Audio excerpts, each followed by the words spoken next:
Good evening, church. Listen, this is Pastor Terry here. I'm in my office. Been over here praying and just working a little bit and thinking about you guys.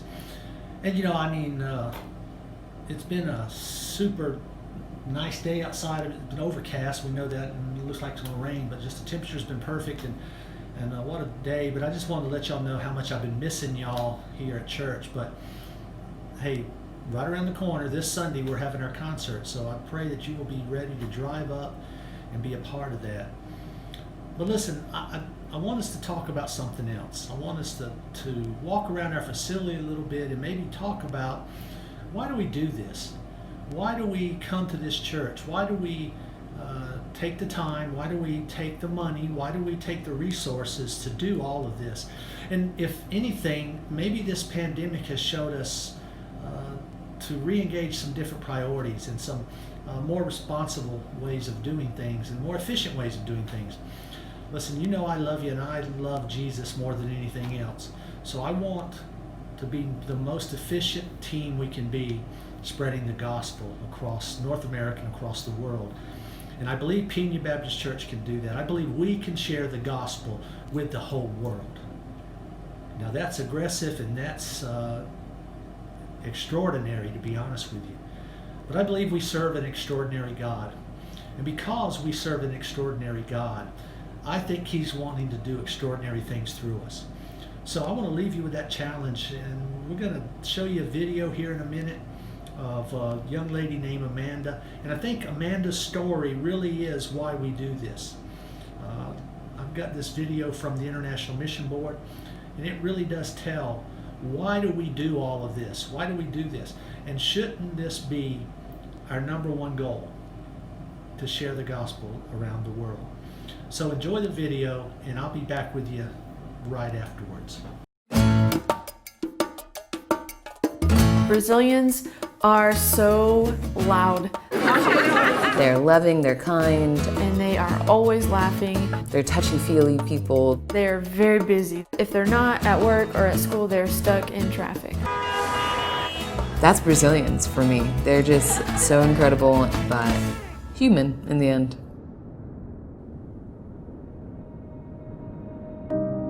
They just have such a hard time trusting anything that comes after something you say about Jesus. They already have this idea, this false idea of who He is, and there's nothing about Jesus that is life-giving to them. Então, você não deve fazer isso e aquilo, e se você faz isso, Deus não vai te amar. E isso me afastou muito de frequentar as igrejas e de Deus. That's hard. It's hard to continue day after day when, Lord, why am I here when these people that you've let me love, you are not what they want. And there have been plenty of days until today that I just want to give up. But I just keep reminding myself that the power of salvation is not in my hands, and it's all in Jesus. And He is so capable and so able of changing their hearts, because He has changed mine. E aí teve um dia que eu tava me sentindo um pouco triste e eu lembrei da Amanda. E eu decidi mandar uma mensagem para ela. She ended up sending me a text one day and said, I'm upset. I'm not necessarily enjoying the way that my life's going, and I want to change. And in that moment, I just put it all out there and said, I'm doing about 500 things with my church today. If you'd like to come along, you're welcome to any of it. And she was like, absolutely. I was so surprised, but she said, absolutely, let's go. With Amanda, the Brazilian Amanda, she actually asked me to study the Word with her. And just last week when we were reading, she was brought to tears that God would love her, even though she has come to the realization that she is a sinner, that she is separated from God. But the truth that He loves her, when all she has known is that she's a sinner, God judges her, she was like, there's no other God who says this. Ainda não sinto total confiança nisso, mas eu estou buscando e What love that he has demonstrated to her. Like, this city is huge, this world is huge, and he cares about the separation of one of his creation. That's crazy. I don't know. That's probably not video worthy, but that's crazy. I'm sorry.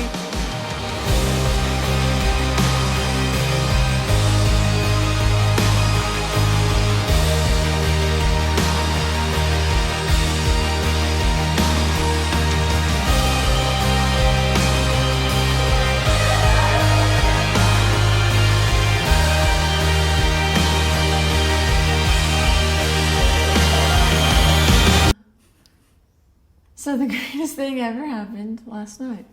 Yeah. Our friend Amanda chose to put her faith in Jesus.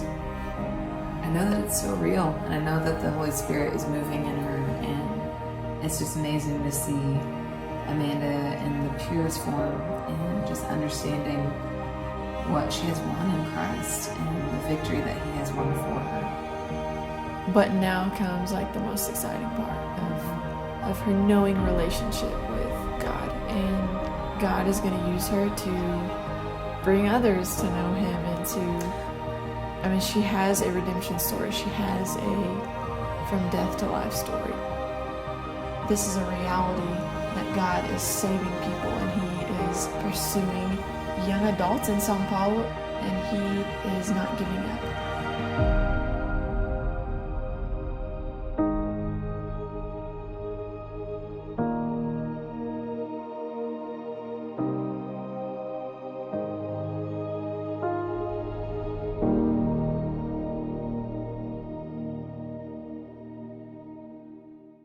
All right, now as you can see, we're in the sanctuary of our church now, and I pray that you enjoyed that video of Brandy and Amanda. Brandy and Amanda were the two missionaries in Brazil, and they talked about another lady named Amanda who received Christ. And that's really why we exist. That's why we do this. That's why we have this sanctuary. That's why we have our beautiful facilities. That's why we have property at all, is to reach people for Christ. That's our number one goal. And church, as you think about coming back to service, as you think about coming in here, I know our instinct is to say, listen, I want to get back with my people. I want to get back with our church. I want to hug on them. I want to love on them. And listen, I want to do that too. But that's not our goal. Our goal is to reach people for Christ. And the people that we're hugging on every Sunday typically are already saved. I pray that they are, as church members here, that they're already saved. And that's a wonderful thing to have a family reunion every Sunday.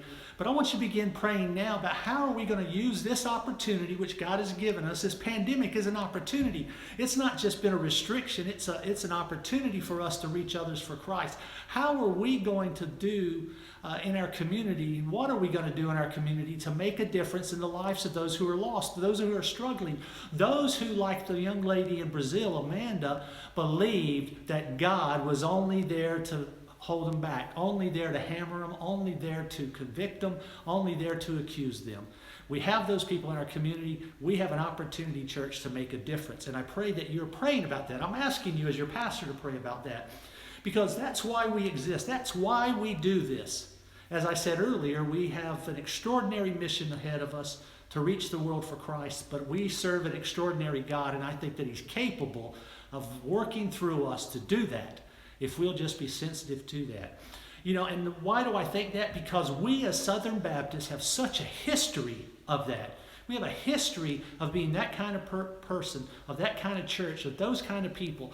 And so now I want you to watch this video about why who we are really in the story of why we do this through the people who have done it, through the missionaries who've gone around the world. So I'll be back with you again here in a second, right after this video.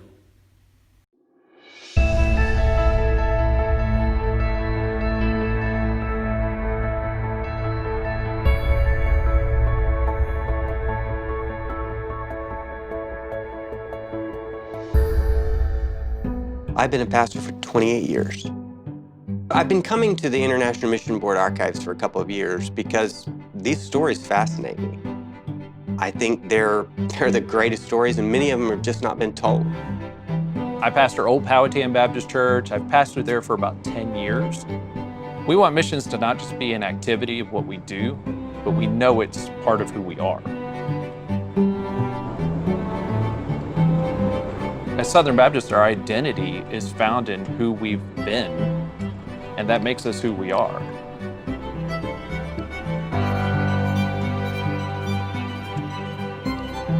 Hey, Brad, good to see you. Ready to go check things out? Let's go. The archives go back to 1845, so somehow they had a sense when we started Southern Baptist Missions that we needed to keep a record. This is the file on my dad, Otis Brady, who served as a missionary for almost 40 years. He started in the Bahamas, then he served in Guyana and in Belize. And we're surrounded by files for the almost 25,000 missionaries that we as Southern Baptists have sent around the world. And each file has a great story to tell.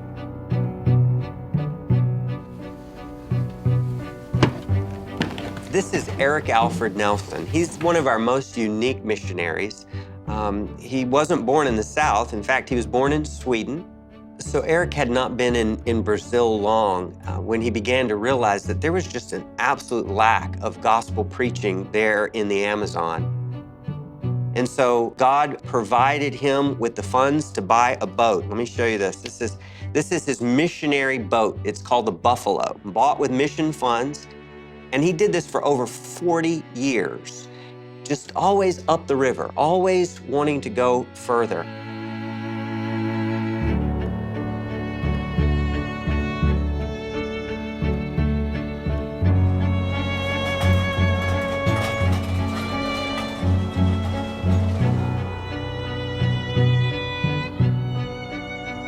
Here in the archives, there are thousands of artifacts from the 172 years of Southern Baptist Missions history.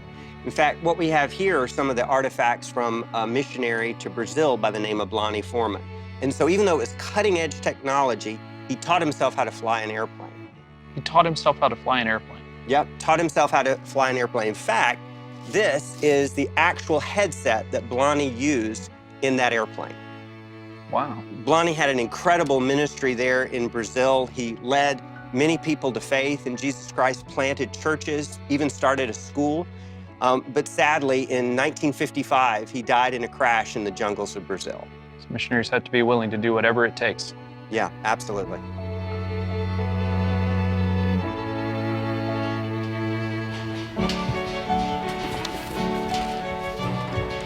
These are two of my favorite missionaries. This is J. Landrum Holmes and his wife, Sally Little Holmes. They started our Southern Baptist work in North China in 1860. He was actually murdered. He was our first Southern Baptist missionary to die a violent death. She was pregnant when Landrum had died, and she stayed in for 20 years as a single mother. She raised her child and was a missionary there in North China. We have the letters that she actually wrote from North China. For example, this one right here, this one is from Shantung, November of 1861, which is the year that he died. I feel I ought to write, and yet it's very hard to do. I wonder if my heart is broken. I hardly know how I do feel. I feel miserable all the time and in agony often. But I know it's only seeming, and that it really is best just as God has willed it. As far as I know myself, I think I feel unconditional submission to God's will, entire confidence in His love and wisdom, a sort of undefined sense of gratitude to Him for doing what He knows best, though it seems so different to me. So Sally lost her baby, her husband, had a child on the mission field as a single mother and stayed 20 years. Right. And what's obvious here is it's her hope in Christ that kept her going, Yes. and willing to sacrifice whatever it took.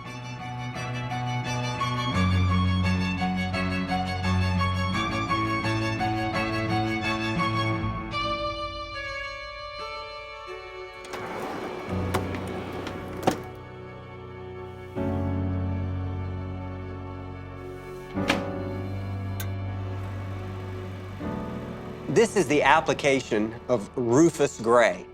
You can see he applied to the board in November of 1939. How long have you purposed becoming a missionary? Rufus says, about 7 years. And how long are you willing to be a missionary? And he says, all my life. So how long did he serve? Well, Rufus served for 2 years. He and his wife were appointed to North China, but it was at the beginning of World War II. They left China, went to the Philippines, where they, along with a number of other missionaries, were imprisoned by the Japanese. He was tortured, and he lost his life there for Jesus Christ. A lot of these stories have to do with missionaries giving their lives for the gospel. Yeah, it does. Let me take you somewhere. There's Landrum Home, 1861, China. He was 25.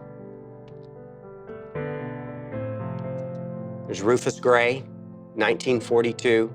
He was age 26. And there's Blonnie Foreman.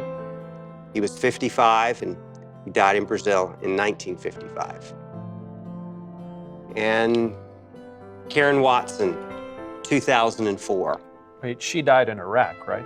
That's right, northern Iraq, along with some of her co-workers. They were on a mission to bring clean water after the war. And then the year before that, in 2003, there's Bill Hyde, and he died in a bomb blast in the island of Mindanao in the Philippines. And a couple weeks after his death, his wife laid a wreath in the crater from the bomb blast, and it said that it was from those who love Filipinos and know that they're worth dying for.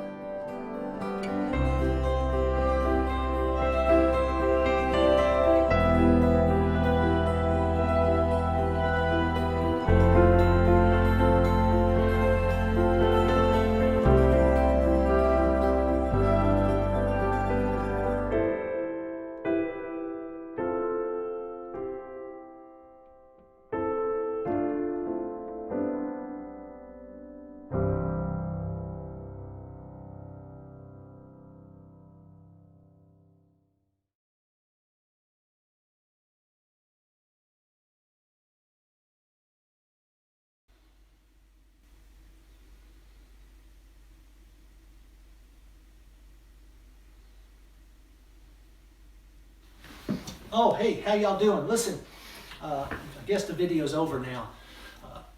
Listen, I love that video for a couple reasons. Some of them are that it really does tell the story of who we are. Listen, our history really does inform us, train us, and equip us for our future. And if we understand that, we have a leg up and we're better prepared for the now. We have to understand where we came from to figure out where we are now and where we're going. Our church, like the International Mission Board and all those missionaries, has been an integral part of all the history of Southern Baptists. Now, you may not have looked at it that way before. You may not have even thought that Little Pena Baptist Church has a role in the history of the Southern Baptists, but it does, because we're a part of the prayer team. We're a part of the congregations that gather each week, day in and day out, in our homes even, and pray for those international missionaries, for those North American missionaries, and for just your pastor even. And so don't discount the integral role that Pena Baptist Church has played in the forming of who we are as a convention, who we are as a state, who we are as an association, and certainly who we are as a local congregation.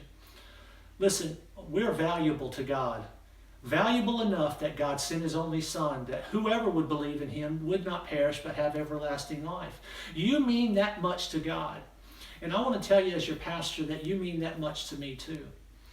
And it's our job, it's our responsibility, it's our role to go out into our community and to tell others about Christ. Some of us will do that right here in Cordele. Some of us will do that in the state of Georgia. Some may even do it in the United States. And some may go internationally to do that. But know this, that you are being prayed for, and you are an important part of what God is doing in my life and in the lives of those around you. So don't forget that there's a bigger picture here, that there's more than just what we like and what we want.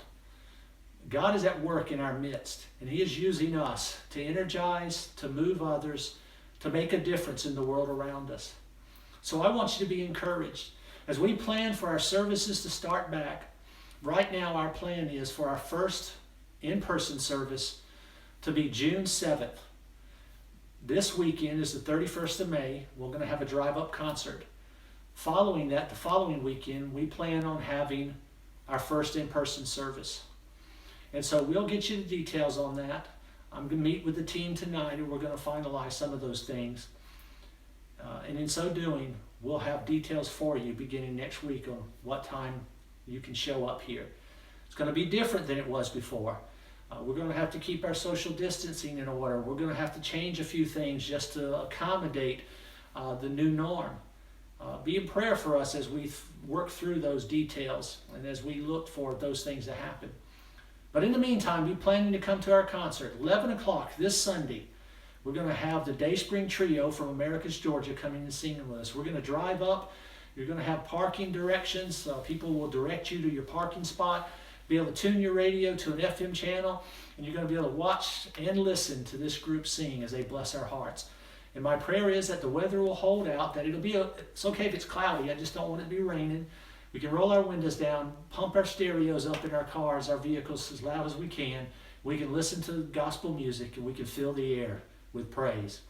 So until then, know that I'm praying for you. I miss you, and I look forward to seeing you. God bless you and keep you.